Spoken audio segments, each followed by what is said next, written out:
La première fois que je l'ai vu, tout dans ma tête est devenu silencieux. Tous les tics, toutes les images qui s'actualisent constamment ont tout simplement disparu. Quand vous êtes atteint de troubles obsessionnels compulsifs, vous n'avez pas de moment de tranquillité. Même au lit, je pense. Là, je verrouille la porte, les mains propres, la porte, les mains propres, la porte. Mais lorsque je l'ai vu, la seule chose à laquelle je pouvais penser était la courbe qui faisait le contour de ses lèvres, ou le cil sur sa joue, le cil sur sa joue, le cil sur sa joue. Je savais que je devais lui parler. Je lui ai demandé 6 fois, en 30 secondes.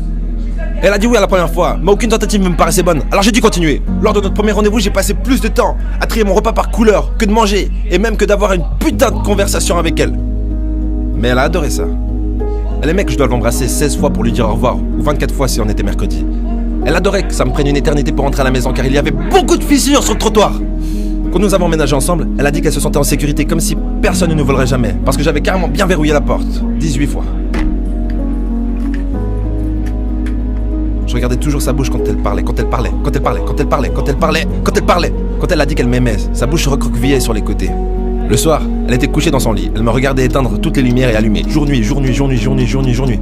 Elle fermait les yeux et imaginait que les jours et les nuits passaient devant elle.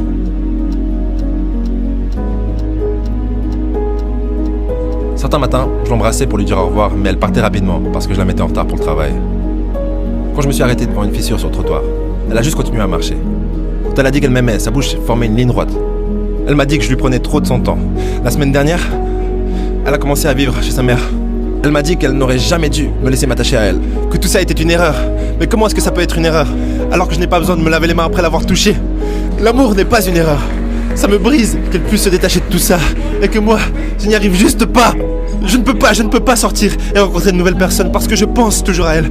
D'habitude, quand je suis obsédé par des choses, je vois des germes s'infiltrer dans ma peau.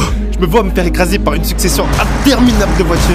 Elle était la première belle chose sur laquelle je bloquais. Je me levais tous les matins en pensant à la façon qu'elle avait de tenir le volant, à sa manière d'utiliser le robinet de la douche comme si elle ouvrait un coffre-fort, et sa façon de souffler sur les bougies, souffler sur les bougies, souffler sur les bougies, souffler sur les bougies, souffle.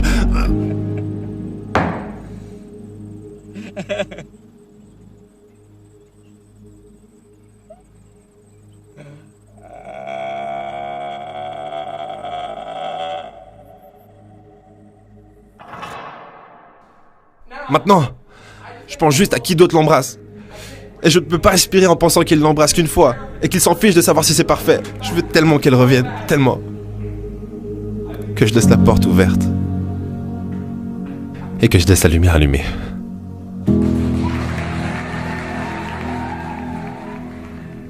C'est presque flippant de réaliser le nombre de points communs que j'ai avec Neil Hilborn. Mais j'imagine que vous arrivez aussi à vous identifier à ce genre de comportement obsessif. Et d'où vient-il? Ça s'appelle déjà le trouble obsessionnel compulsif. Et ça consiste à avoir énormément de pensées, comme tout le monde d'ailleurs, qui vont dans tous les sens, comme tout le monde d'ailleurs. Le problème, c'est que si vous croyez à la véracité de vos pensées, vous êtes mal barré parce que vous pensez tout et n'importe quoi dans une journée. Et inconsciemment, vous vous associez à certaines pensées en les jugeant « Ah, ça c'est vrai, ah ça c'est vrai ». Mais si par exemple, vous avez plein de pensées de merde et que vous vous associez à ces pensées, que vous acceptez cette pensée comme la réalité pour vous, ça peut que être compliqué. Donc la solution n'est pas la gestion des pensées, mais la solution est votre réaction face à ces pensées. Parce que ces pensées génèrent des émotions. Et si vous êtes capable de rester assis sans bouger alors que vous avez une émotion forte qui prend le dessus sur vous, à ce moment-là, vous êtes au contrôle de qui vous êtes et pas contrôlé par justement ces idées, ces pensées qui passent comme ça et qui vous prennent avec. Maintenant, pour ceux qui n'ont pas encore téléchargé le livre Motivation, Kit de survie, ça fait longtemps que je ne l'ai pas fait. Tuer le confort, votre vie en dépend, c'est dans la description, ça se passe. Et j'avais envie de vous raconter cette histoire parce que ce matin, moi je me lève, je reçois un appel, je vois que c'est ma mère, je réponds. Oui, allô maman? Elle me dit oui, allô mon chéri, mon petit chéri, c'est toi? Chaud, ok.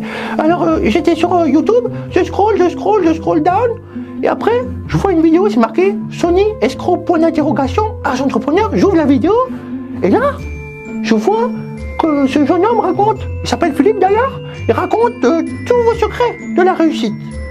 Je dis, c'est impossible maman, il n'y a pas de secret à la réussite, mais je vais m'en occuper, je raccroche. Et là je demande à Ludwig de vite allumer les lumières pour vous dire quelque chose. allez faire un petit clin d'œil à Philippe qui essaie de faire décoller sa chaîne. C'est juste un petit kiff de donner un peu de force aux gens qui nous entourent. Donc si ça vous intéresse, son analyse qui manque de contenu mais qui est juste sur certains points, allez-y, j'ai plus d'air putain. Et au prochain épisode. L'opinion que les gens ont de vous n'a pas à devenir votre réalité.